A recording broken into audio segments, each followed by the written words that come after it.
The first thing I remember is the sound, wood splintering, the lock snapping, then his shadow filling my doorway.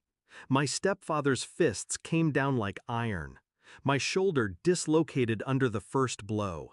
My ribs cracked under the second. I gasped for air, begged my mother for help.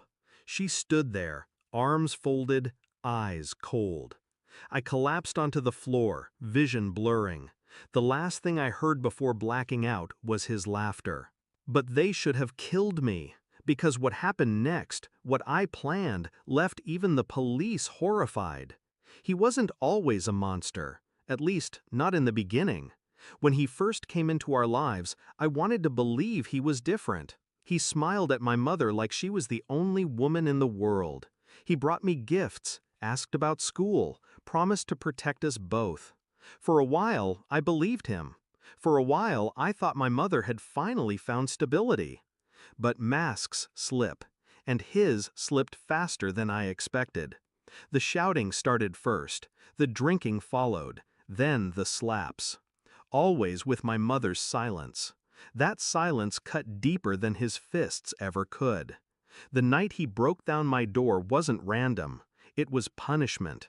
I had confronted him earlier, told him I was done playing the obedient child, told him I'd expose what he did when no one was watching. His smirk that night told me everything. He would destroy me before he ever lost control. And my mother? She chose her side. She chose him. I woke up in the hospital, broken bones, bruised skin, but my mind was sharper than ever. I didn't scream for justice. I didn't beg for sympathy.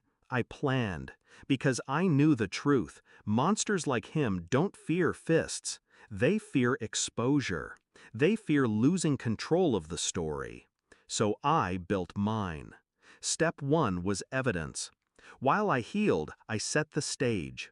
Hidden cameras in the living room, audio recorders in the vents. Every insult, every threat, every drunken rant was captured. My mother's silence? That too. Proof of complicity. Step 2 was patience. I didn't rush. I let him believe he had broken me, limping around the house, head down, playing the part of the shattered victim. He grew careless. He spoke freely. He bragged to friends. He left a trail. Step 3 was timing. The police had ignored me before. Neighbors turned away. But the night I called them again, I made sure they had no choice. It was midnight, again. This time, I was ready. He stormed in drunk, screaming about respect. My mother egged him on, calling me ungrateful. I let the camera record it all. When he raised his hand, I didn't cower. I pressed the button. Alarms blared. My phone dialed the police automatically. Live feed uploaded to cloud storage. By the time the officers arrived, they walked into a scene they weren't prepared for. A man mid-swing, a mother cheering him on, and me, bloodied but smiling, pointing straight at the camera. The silence in that room was unforgettable. My stepfather froze. My mother's face drained of color. The officers saw everything. "You're under arrest," one of them said, his voice tight. My stepfather tried to protest. My mother screamed about family matters. But the evidence played in real time.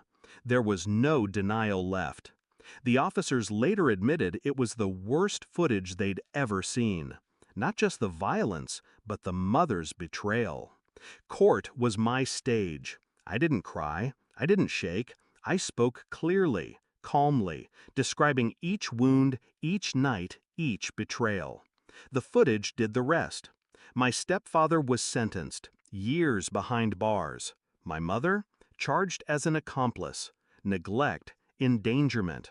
The silence she wore like armor became the chain that dragged her down. People asked me afterward if I felt guilty, if destroying them both was too much. I tell them this: guilt belongs to those who choose silence. Guilt belongs to those who break bones and call it love. Me, I feel nothing but freedom. Now, when I look at the scars on my shoulder, I don't see weakness. I see survival. I see proof that monsters bleed when you shine a light on them. That night, they thought they left me broken on the floor. But they didn't break me. They made me.